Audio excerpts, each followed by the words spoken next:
Hello guys, this is Linda Dolke. I'm a demonstrator for Stampin' Up! And today I'm doing a quick tip on how to add texture to your foil shapes. Very simple way to make them just look that little bit more antique, and I hope you enjoy the video. So today I'm showing you a quick tip on how to get this kind of textured look to your big shot die cutting. And I'm using today, this flower is from this awesome quilt builder set. I don't know if you can see the framelits right here. Here they are. Now this is only available in our holiday catalogue until the 2nd of January. After that it's actually discontinued. So there's the stamps that match. I'm not using those today, but you can see there are little flowers here that match the flower that I'm actually cutting out on here. So they do actually cut those stamps out. It is a bundle, but it is saying goodbye. So I wanted to use it while I can. It's kind of a last hurrah with this set for you.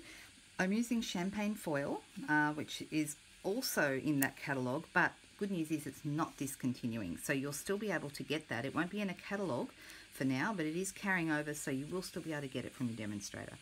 So I'm just going to show you how I got that look. First of all, I'll do it normally, how it would normally work. So I've got my platform set up as per normal, big shot flat platform, thin die adapter. If you have the hinged platform, you just want to have it closed so that you're actually using it as if you were cutting normally. Then a big shot platform, and then a piece of, I'm using, like I said, the champagne. And if I was normally using this, I would line it up. You can also use a magnetic plate for this, but I find I get better cutting using my thin die adapter. It's my favourite platform to use, so completely up to you, personal preference. And I'm just going to line that up on there. You could hold it down with post-it notes if you're worried about it moving. And I'm just going to run this through per normal, and we're going to cut it out. I always, when I'm cutting, run one direction and then bring it back again, and that has cut out nicely. And then keep yourself a little paper piercer handy. We'll pull that off. Sometimes it just falls out, other times you might need to give it a bit of a help with your paper piercing tool. Alright, and so then we have ourselves a little flower. Okay, and you can see I've used a couple of these normal flowers on my card. One here and one here. Okay. Alright, so that's how I would do a normal flower. However, what I'm trying to get is that kind of etched look to the top of it. So there's a couple of different ways to get that, but this is, I think, the easiest way. You want to actually keep one of these. I don't know if you recognize it, but this is a plate that has been used a million times, and I used to always throw them away when I was done and when I got new plates. So here's a newer plate. You can see the difference. But I find I can actually get the etching that is on this plate after all that use to come out on the surface of my foil. So this is how I got that. So I'm just going to grab another piece here. A couple of different ways you can either do this embossing it into the plate, or you could even just, depending on how your big shot is configured, you could just run it through normally, and it will actually leave some of the pattern on the foil. So can you see that has actually picked up some of that pattern, right? And I could use it like that.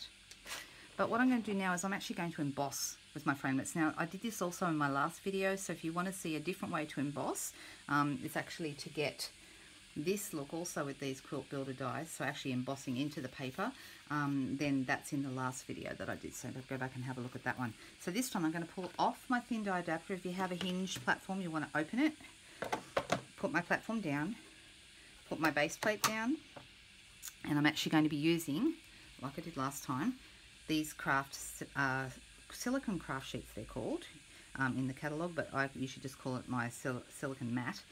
If you're wanting to use, if you want very light embossing, for example on this card, you can see here I've got the embossed, oh, better bring it in so you can see it. You can see I've got the embossed design, but not a lot of texture.